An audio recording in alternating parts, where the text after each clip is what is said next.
दोस्तों, आज की कहानी है मुंशी प्रेमचंद की लिखी हुई चकमा।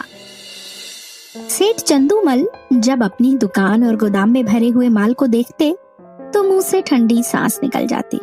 ये माल कैसे बिकेगा, बैंक का सूद बढ़ रहा है, दुकान का किराया चढ़ रहा है और तो और कर्मचारियों का वेतन भी बाकी पड़ता जा रहा है। ये सभी पैसे खुद से देने पड़ेंगे। अगर और कुछ दिन यही हाल रहा तो दिवालिया होने के सिवाय और किसी तरह जान न बचेगी।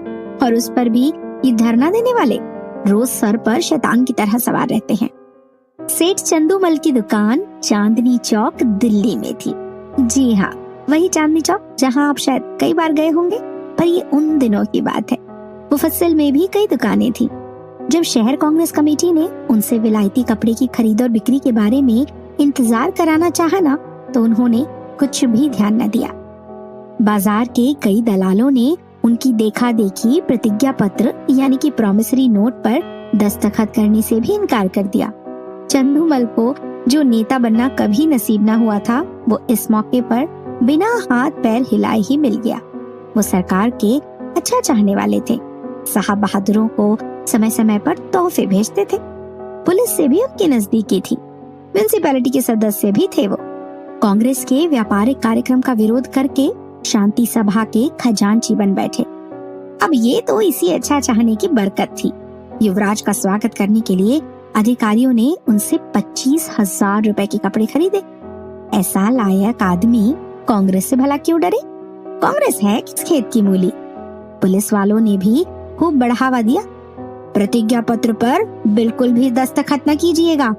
देखे ये लोग क्या करते हैं, एक एक को जेल न भिजवा दिया ना तो कहिएगा। अब तो लालाजियों के भी हौसले बढ़ने लगे। उन्होंने कांग्रेस से लड़ने की ठान ली।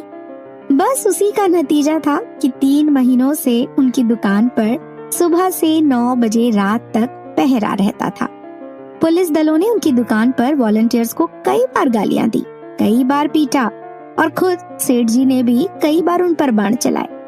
लेकिन पहरे वाले किसी तरह न टलते थे, बल्कि इन अत्याचारों के कारण चंदूमल का बाजार और भी गिर गया था। मुफस्सिल की दुकानों से मुनीम लोग और भी बुरी खबर भेजते रहते। बड़ी परेशानी थी। इस मुश्किल से निकलने का कोई भी उपाय न था। वो देखते कि जिन लोगों ने प्रतिज्ञा पत्र पर दस्तखत कर दिए, वो चोरी छुपे कुछ न कुछ विदेशी माल लेते हैं। उनकी दुकानों पर पहरा नहीं बैठता। ये सारी परेशानी मेरे ही सर पर है। उन्होंने सोचा, पुलिस और हाकिमों की दोस्ती से मेरा भला क्या हुआ? उनके हटाए ये पहरे नहीं हटते। सिपाहियों की प्रेरणा से ग्राहक नहीं आते। किसी तरह पहरे बंद हो तो सारा खेल बने। इतने में मुनीम जी ने कहा, लाला जी ये देखिए, कई व्यापारी हमारी तरफ आ रहे थे। पहरे वालों ने उनको न जाने क्या मंत्र पढ़ा दिया, सब चले आ रहे हैं। इस पर चंदूमल बोला, अगर इन पापियों को कोई गोली मार देता तो मैं बड़ा खुश होता। ये मेरा सब कुछ बर्बाद करके ही दम लेंगे। अरे कुछ हेट ही तो होगी। अगर आप प्रतिज्ञा पर दस्तखत कर देते तो ये पहरा उठ जाता, तब हम भी ये सब माल किसी न किसी तरह खपा देते। मन में तो मेरे भी यही बात आती है, पर सोचो बेइज्जती कितनी होगी। इतनी हेकड़ी दिखाई, उसके बाद अब नहीं झुका जाता। और फिर तो मैं अफसरों की नजरों में भी गिर जाऊंगा और लोग ताने देंगे सो अलग कि चले थे बच्चा कांग्रेस से लड़ने। ऐसी मुंह की खाई कि होश ठिकाने आ गए। जिन लोगों को पीटा और पिटवाया और जिनको गालियां दी, जिनकी हंसी उड़ाई, अब उन सबकी शरण में कौन सा मुंह लेकर जाऊं? लेकिन एक उपाय सूझ रहा है। अगर चकमा चल गया तो पौ 12 है। बात तो तब है जब सांप को मारूं मगर लाठी बचाकर। पहरा उठा दूं पर बिना किसी की खुशामद किए। 9 बज गए थे।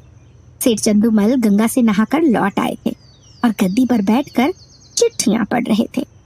दूसरी दुकानों के मुनीमों ने अपनी तकलीफ सुना दी थी। एक एक चिट्ठी को पढ़कर सेठ जी का गुस्सा बढ़ता जाता था। इतने में 2 वॉलंटियर गाड़ियां लिए हुए उनकी दुकान के सामने आकर खड़े हो गए। सेठ जी ने डांट कर कहा, हट जाओ हमारी दुकान के सामने से। इस पर एक वॉलंटियर ने जवाब दिया, महाराज हम तो सड़क पर हैं, क्या यहाँ से भी चले जाएं? मैं तुम्हारी सूरत नहीं देखना चाहता। तो आप कांग्रेस कमेटी को लिखिए, हमको तो वहां से यहाँ खड़े रहकर पहरा देने का हुक्म मिला है। इस पर एक कांस्टेबल ने आकर कहा, क्या हुआ सेठ जी, क्या बकता है ये लड़का? चंदूमल बोले, मैं कहता हूँ कि दुकान के सामने से हट जाओ, पर ये कहता है कि नहीं हटेंगे। जरा इसकी जबरदस्ती तो देखिए। इस पर कांस्टेबल ने वॉलंटियर से कहा, तुम दोनों यहाँ से जाते हो कि आकर गर्दन नापूं? वॉलंटियर, हम सड़क पर खड़े हैं, दुकान पर नहीं। कांस्टेबल को तो बस अपनी करामात दिखानी थी। ये सेठ जी को खुश करने का कुछ इनाम भी लेना चाहता था। सो उसने वॉलंटियर्स को भला बुरा कहा, और जब उन्होंने उसकी कुछ भी परवाह न की तो एक वॉलंटियर को इतनी जोर से धक्का दिया कि वो बेचारा मुंह के बल पर जमीन पर गिर पड़ा।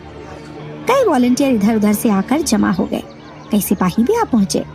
अब देखने वालों को तो ऐसी घटनाओं में मजा आता ही है। उनकी भीड़ लग गई, किसी ने हाक लगाई, महात्मा गांधी की जय, और बस औरों ने उसके सुर में सुर मिला दिया। देखते ही देखते एक भीड़ इकट्ठी हो गई। आपने भी ऐसी भीड़ बहुत देखी होंगी ना अपनी जिंदगी में, जहाँ कुछ भी वजह नहीं है लेकिन भीड़ लगी हुई है, मतलब मान न मान और मैं तेरा मेहमान। अब आगे क्या हुआ? एक दर्शक बोला, क्या रे लाला चंदूमल, अपनी दुकान के सामने इन गरीबों की हालत खराब करा रहे हो, और तुम्हें जरा भी शर्म नहीं आती? अरे कुछ भगवान का डर भी है कि नहीं है? इस पर सेठ जी बोले, मुझसे कसम ले लो जो मैंने किसी सिपाही से कुछ कहा हो, ये लोग बेकार ही बेचारों के पीछे पड़ गए और मुझे बदनाम करते हैं। इस पर सिपाही बोला, अरे लाला जी, आप ही ने तो कहा था कि दोनों वॉलंटियर मेरे ग्राहकों को छेड़ रहे हैं, अब आप ही निकले जाते हैं। इस पर चंदूमल बोले, अरे बिल्कुल झूठ, सरासर झूठ, 16 आने झूठ। तुम लोग अपनी कारगुजारी की धुन में इससे उलझ पड़े हो। ये बेचारे तो दुकान से बड़े दूर खड़े थे, न किसी से बोलते थे न चालते थे। तुमने जबरदस्ती ही इन्हें मारना शुरू कर दिया। मुझे अपना सौदा बेचना है या किसी से लड़ाई झगड़ा करना है? इस पर दूसरा सिपाही बोला, ओहो लाला जी, बड़े होशियार हो, मुझसे आग लगवाकर खुद अलग हो गए। तुम न कहते तो हमें क्या पड़ी थी इन लोगों के धक्का देने की। दरोगा जी ने भी हमको ताकीद कर दी थी कि सेठ चंदूमल की दुकान का खास ख्याल रखना, वहाँ कोई वॉलंटियर न जाए। तब हम लोग आए थे, तुम फरियाद न करते तो दरोगा जी हमारी तैनाती ही क्यों करते? इस पर चंदूमल ने कहा, अब दरोगा जी को अपनी दिलेरी दिखानी होगी, मैं उनके पास क्यों फरियाद करने जाता? सभी लोग कांग्रेस के दुश्मन हो रहे हैं, थाने वाले तो उनके नाम से ही जलते हैं। क्या मैं शिकायत करता तभी तुम्हारी तैनाती करते? इतने में किसी ने थाने में खबर दी कि चंदूमल की दुकान पर कांस्टेबल्स और वॉलंटियर में मारपीट हो गई है। कांग्रेस के दफ्तरों में भी खबर पहुंची। जरा सी देर में हथियारबंद पुलिस के थानेदार और इंस्पेक्टर वहां पहुंचे। उधर कांग्रेस के कर्मचारी भी दल बल के साथ दौड़े। भीड़ और बढ़ गई, बार बार जयकार की आवाज उठने लगी। कांग्रेस और पुलिस के नेताओं में बहस होने लगी, और इसका फल ये हुआ कि पुलिस वालों ने दोनों को हिरासत में ले लिया और थाने की ओर लेकर चल पड़े। पुलिस अधिकारियों के जाने के बाद सेठ जी ने कांग्रेस के प्रधान से कहा, आज मुझे मालूम हुआ कि ये लोग वॉलंटियरों पर इतना घोर अत्याचार करते हैं। इस पर प्रधान ने कहा, तब तो वॉलंटियरों का फंसना बेकार नहीं हुआ। इस बारे में अब तो आपको कोई शक नहीं कि हम कितने लड़ाकू, कितने द्रोही, कितने हंगामा करने वाले हैं। अब तो आपको खूब मालूम हो गया होगा। जी हाँ, मालूम हो गया। आपकी गवाही तो जरूर ही होगी, प्रधान ने कहा। इस पर चंदूमल ने जवाब दिया, हाँ होगी तो मैं भी साफ साफ कह दूंगा कि चाहे बात बने या बिगड़े, पुलिस की सख्ती अब देख ही नहीं जाती। मैं भी बड़ा धोखे में पड़ा हुआ था। इस पर प्रधान ने कहा, पुलिस वाले आपको दबाएंगे बहुत। अरे एक नहीं 100 दबाव डाले, मैं झूठ कभी न बोलूंगा। सरकार उस दरबार में साथ न जाएगी मेरे। इस पर प्रधान ने कहा, अब तो हमारी इज्जत आपके हाथ है, मुझे आप देशद्रोही न पाएंगे। बस यहाँ से प्रधान और मंत्री तथा अन्य पदाधिकारी चले तो मंत्री जी ने कहा, आदमी सच्चा जान पड़ता है। इस पर प्रधान शक कर बोले, कल तक अपने आप ही साबित हो जाएगा। शाम को इंस्पेक्टर पुलिस ने लाला चंदूमल को थाने में बुलाया और कहा, आपको गवाही देनी होगी, हम आपकी तरफ से बेफिक्र हैं। इस पर चंदूमल बोले, जी हाँ, हाजिर हूँ। इंस्पेक्टर, वॉलंटियरों ने कांस्टेबलों को गालियां दी? मैंने नहीं सुनी। सुनी या नहीं सुनी ये बहस नहीं है। आपको ये कहना है कि वो सब खरीदारों को धक्के देकर हटा रहे थे, हाथापाई कर रहे थे, मारने की धमकी दे रहे थे, यही सब बातें कहनी होंगी। दरोगा जी, वो बयान लाइए जो मैंने सेठ जी के लिए लिखवाया है। इस पर चंदूमल बोले, मुझसे भरी अदालत में झूठ ना बोला जाएगा। अपने हजारों जानने वाले अदालत में होंगे, किस किस से मुंह छुपाऊंगा? कहीं निकलने की जगह भी चाहिए कि नहीं? इंस्पेक्टर, ये सब बातें खुद के मामलों के लिए हैं। पॉलिटिकल मामलों में झूठा सच, शर्म और हया किसी का भी ख्याल नहीं किया जाता। अरे मेरे मुंह में कालिख लग जाएगी, सरकार की निगाह में इज्जत 4 गुना हो जाएगी। जी नहीं, गवाही तो मैं ना दे सकूंगा। आप कोई और गवाह बना लीजिए इंस्पेक्टर साहब। अरे याद रखिए, इज्जत खाक में मिल जाएगी। अरे मिल जाए, मजबूरी है। इस पर इंस्पेक्टर बोला, शांति सभा के खजानची का पद भी छिन सकता है। अरे उससे कौन सी रोटियां चलानी है? बंदूक का लाइसेंस छिन जाएगा। अरे छिन जाए मेरी बला से। इनकम टैक्स की जांच फिर से होगी। अरे जरूर कराइए, ये तो मेरे मन की बात हुई। बैठने को कुर्सी ना मिलेगी। कुर्सी क्या लेके चाटूंगा, दिवाला तो निकला जा रहा है। अच्छी बात है, तशरीफ ले जाइए, कभी तो पंजे में आप आएंगे। इंस्पेक्टर ने चंदूमल से कहा। दूसरे दिन इसी समय कांग्रेस के दफ्तर में कल के लिए कार्यक्रम तय किया जा रहा था। प्रधान ने कहा, सेठ चंदूमल की दुकान पर धरना देने के लिए 2 स्वयंसेवक भेजिए। इस पर मंत्री बोले, पर मेरे ख्याल में वहां धरना देने की कोई जरूरत नहीं। क्यों? उन्होंने अभी प्रतिज्ञा पत्र पर दस्तखत तो नहीं किए?